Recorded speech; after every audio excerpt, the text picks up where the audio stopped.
Human combustion is one of the great mysteries in the Fire Force. I mean, it's mad how a human can just go crazy and combust into flames. While in general, the heat energy produced by a resting human male is around 120 watts, it's not nearly enough to cause someone to burst into flames. Now, since we've mentioned about bursting into flames, today we're going to be diving deep into the mystery of the Fire Force universe, specifically the mystery of the Adolla burst, as well as the pillars, the primary driving plot point of the anime. There's a lot of spoilers ahead, but if you don't mind getting a little bit of background into the Adolla bursts, then watch the whole video. Alright, no more lollygagging, let's dive straight into the video. Adolla was first mentioned in the 4th episode, during the events of Miyamoto's transformation and Shinra's pursuit of the Infernal. While most of us are still blind to the term, it seems like the 5th company already had foreknowledge of the term itself and how it's defined. One of the researchers in the Fire Force Company 5, while using special equipment, mentioned that he noticed an Adolla burst reading when Shinra pounded a car with his abilities. But then again, we've never really gotten so far to explain what an Adolla burst is. To give you a scope of what an Adolla burst is, it's considered the unsullied and undefiled flame. This flame isn't just like any other flame. For starters, flames are composed out of carbon dioxide, oxygen, nitrogen, and water vapour. Through the process of combustion, at the point of ignition, a flame is produced.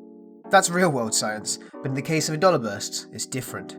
Adolla bursts don't seem to follow a regular combustion process to produce heat. Sure, it's like any other third-generation ability, and the properties are that of the universe Shinra and the others are in, but there's a certain property in Adolla bursts that stands out above the rest of the regular flames. While the abilities might sound like a bit of a mix between science and fiction, some of the properties of flames produced by any third generation is no different from any flames that are produced from a regular fire source, like a lighter, a flamethrower, or even a campfire.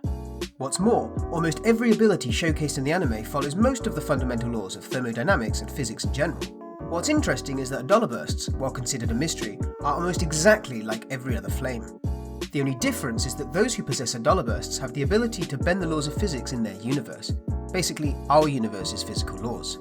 To make it clear though, we need to look at some of the abilities in the series that were taken from real science, which is, by the way, the same as ours, and the parts of the Adolla burst abilities that are near fictional and fictional to an extent. A good example is Karim Flam's thermoacoustic cooling ability, which converts heat energy into sound and compresses it to produce ice via refrigeration. This is one of the most unique third-generation abilities that's derived from real-world physics, specifically thermodynamics and refrigeration processes. Another good example is Arthur's Excalibur. By increasing the temperatures of the flames, when ionized, it turns into a hot concentration of flames called plasma. These are some of the abilities showcased that have a bearing of being factual and closer to the truth in science. For the sake of anime onlys, we're only going to be covering what's currently aired right now. I'm pretty sure you've noticed it already, but I've mentioned Adolla too many times now. We don't have any idea of what Adolla is, so what exactly is Adolla? Adolla is basically a separate dimension, kind of like an isekai or parallel world. It is an otherworldly plane that's beyond human comprehension. People who've seen it or experienced it can only describe it vaguely.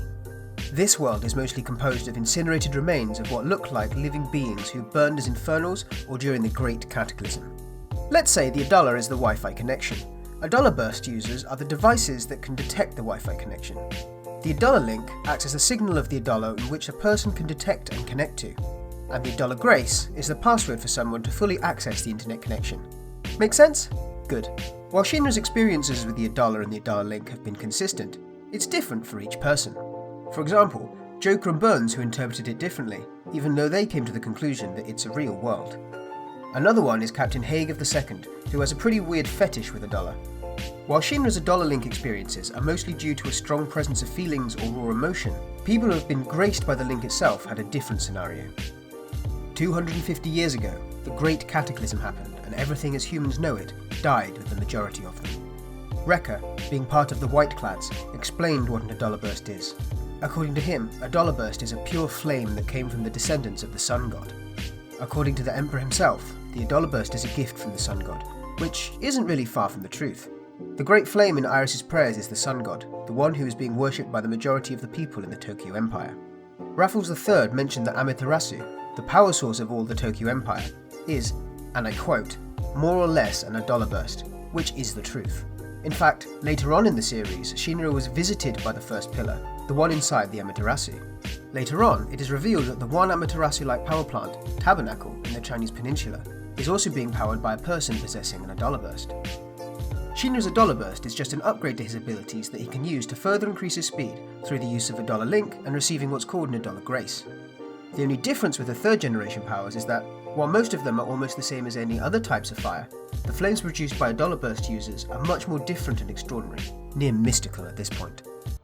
Shinra and Sho's abilities, under the grace of Adolla, generate energy that has near infinite capacity to power an entire country for decades upon decades of continuous use.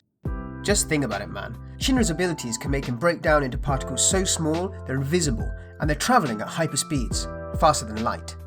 To give you a better look at it, a mass travelling at the speed of light needs infinite energy to maintain this speed.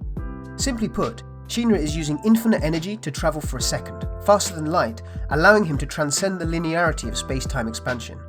Sho's ability, Severed Universe, allows him to cool the universe by stealing its heat energy for several seconds. That's crazy. They're like Jotaro and Dio. What's more, Burns and Joker's abilities were improved or awakened by Adolla Burst when they were exposed to it. And since we've mentioned the pillars already, we're going to do a quick rundown of the pillars and their role in the story. Okay, basically the pillars are just sacrifices for the evangelist, because the evangelist herself is a prick who wants to nuke the entire world or make it a second sun by making a sequel to the Great Cataclysm. Now, you might be wondering who the evangelist is.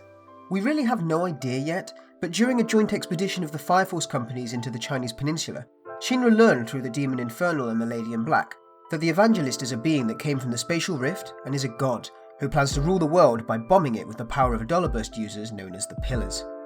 As of this season, there are 6 pillars that were already revealed. The first pillar is the girl inside the Amaterasu. While we don't know what the full extent of her powers are, it seems like she's capable of dragging anyone into the Adolla realm and manipulating them according to her own will. The second pillar is Haumea, that crazy chick that can transmit signals and manipulate and produce electric shocks and discharges. She can even manipulate people, since we run on neurons which in turn run on electrical impulses. The third pillar is Sho Kusakabe. You know this guy's abilities. 12 years ago he was believed to have died along with his mother. Recently he met with his brother, Shinra. As of now, he's serving as a commander in the White Clad. All these 3 pillars serve under the banner of the White Clad, or the Evangelists, the primary antagonists in the series. The fourth pillar is Shinra Kusakabe, Sho's brother and the only pillar on the side of the Fire Force. The fifth pillar is Inka, the girl who loves to save people for a price and can pretty much predict future Adolla Burst users, fires, and everything that smells like ashes and smoke. She was taken by the White Clad, but later decided to join them instead. The sixth and the most recent pillar to awaken his abilities is Nataku Son. If you remember this kid, he's the one who took part of Rekka's test subjects in the first season. Nataku Son is currently being held and being taken care of by Kurono and the Hajime Industries. The rest of the pillars will soon be revealed in the following episodes to come. So yeah, this basically sums up most of the pillars for now and what we know so far about the Adolla Bursts. It's quite a long one, but I hope you liked the video. If you want to see more content like this, be sure to like, comment and subscribe. Tick the notification bell to make sure you're always updated on our latest uploads.